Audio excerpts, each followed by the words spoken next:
I'm sorry,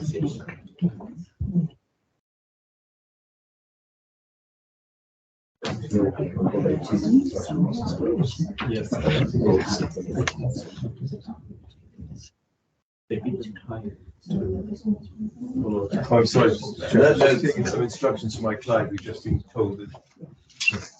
Yes, thank you. And if I may just reconvene at the meeting, and a reminder, we are now in a public session. We've considered a number of things, but we do have another condition that we feel would be appropriate. And I'll ask Helen to read that out. Thank you, Chair. The condition is a member of staff who holds a personal licence will be on duty at the premises at all times the premises is open for the sale of alcohol. Thank you. Thank you, Helen. Please, I'll ask you for your comment.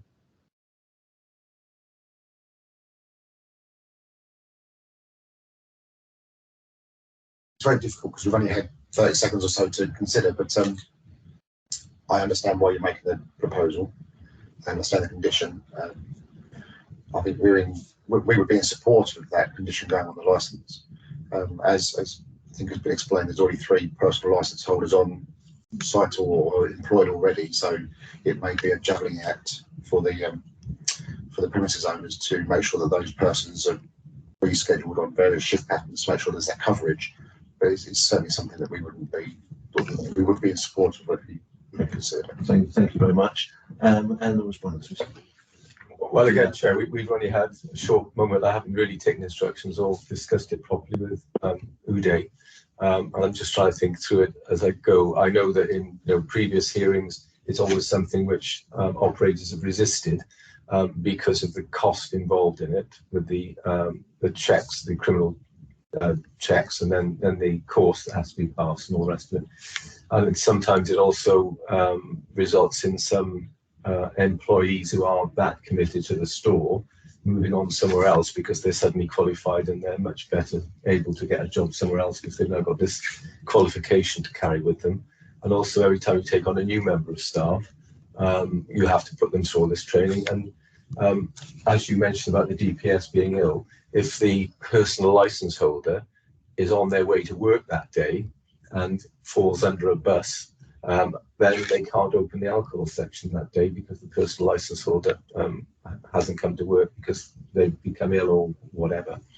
So they already have 3 personal license holders, which is an unusual condition anyway. And I would say that hopefully that will be sufficient without putting more. Clearly, I'm being poked in the back of this debate. Could you excuse me?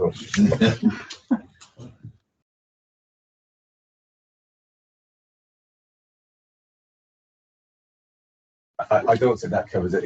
He was saying, Mr. Baker was saying that how about the personal license holder being contactable at all times? I mean, if you're happy with that, that's fine, but it doesn't seem to do what you're looking. I can see what you want to do, because you're concerned that on this day there were 2 barely trained people left to run the shop, and you want to make sure that doesn't happen again. Thank you, Mr. Light. Yes, Lee. Yeah, and my concern lies with, just because you've got 3 personal license holders listed on the license, you could have 23. If they're not at the premises or no one is looking after the premises, it doesn't make a difference. So we are trying to ensure that the public safety and obviously the sale of alcohol is overseen by someone with that experience. No, I can see that. I mean, public safety is mentioned in the police review application, but actually there isn't any public safety issue here, because public safety is the safety of people on the premises from falling down the stairs and those sorts of things. So public safety has been raised appropriately in this case, and we've moved away from the immigration to the general manager of the premises now, and all of the measures that we've offered and the comments that you've made have been taken on, and I'm sure Uday will do what you ask and comply with the condition of personal license holder on duty at all times alcohols for sale, if he's given enough time to be able to make sure he can organise his rota and his personal license holders in that way. But it may well present him with problems in the future. So all I would ask is you perhaps balance that possibility against what will be gained from it, and then we'll take your view on it. Thank you very much. Thank you very much. So what I propose to do is we'll have another quick 5-minute adjournment and okay, just adjourn. Thank you very much.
Thank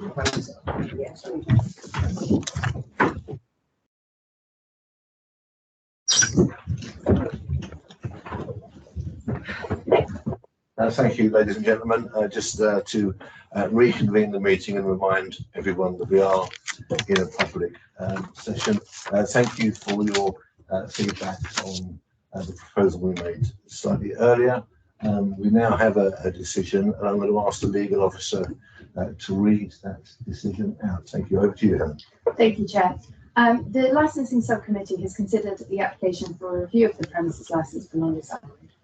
The licensing subcommittee have considered the application, the report, evidence provided on behalf of both the police and the premise licence holder, and all the submissions made at today's hearing. The licensing subcommittee have also considered the Licensing Act 2003, the guidance, and the council's licensing policy. The licensing subcommittee welcomed the cooperation between the premises licence holder and the police. Nonetheless, they were concerned about the allegations, and a serious consideration was given to the revocation of the licence. However, in the circumstances, it was not considered that this was an appropriate step at this time. The decision of the licensing subcommittee in respect of the review is to remove the designated premises supervisor with effect from 7 AM on the 1st of March 2023, to amend and add conditions as set out below. Number 1, to amend the existing condition 1C so that it reads, any recording shall be retained and stored in a suitable and secure manner for a minimum of 3 calendar months, and shall be available to the police or officers of the licensing authority on reasonable request being made. 2, to add a condition which reads, no staff member, including those provisionally employed as trainees, will be allowed to start work at the store, 1, without providing full documentation to enable inclusion by the company accountant on the payroll, and 2, until receipt is acknowledged from the company accountant that the person has been entered on the company payroll. In addition to the legislative requirements, seeing original documents, checking they are valid in the presence of the applicant, and making and keeping dated copies, the premises licence holder will confirm the applicant's status on the government's Right to Work website and will keep a dated copy with the employee's work records. Number 3, the designated premises supervisor will take and pass an approved BIIAB designated premises supervisor course or equivalent either prior to or as soon as practicable after being specified as DPS on the premises licence. The police and licensing authority will be advised by email of the date of the course. Number 4, save for in exceptional circumstances, a staff member who holds a personal licence will be on duty whenever a trainee is working at the premises and the premises is open for the sale of alcohol. The licensing subcommittee gave careful consideration to a number of matters raised, and full reasons will be provided in the written decision which will follow this hearing, and that will include information on how a party to the application may appeal the decision if they wish. Thank you, Chair. Thank you very much, Helen. And yes, Mr. Thank you very much for your decision. One thing that I failed to mention, I do apologise, is that in order to allow the CCTV to record for 3 rather than 1 month, the whole system or part of the system has to be upgraded with new technology or something, and that can't be done now. So we would ask, please, if we could have a period of time to upgrade the CCTV. Otherwise, we'll in the condition as soon as we leave. Do you have any? Does the client have any idea about how long that might take? Maximum 4 weeks time. Within 4 weeks time. Okay, can we give a month? Could we say that, please? 4 weeks time for the CCTV. Yeah. Thank you, Chair. I think the best way will be to Like me to advise you when it's done. If you're ranking.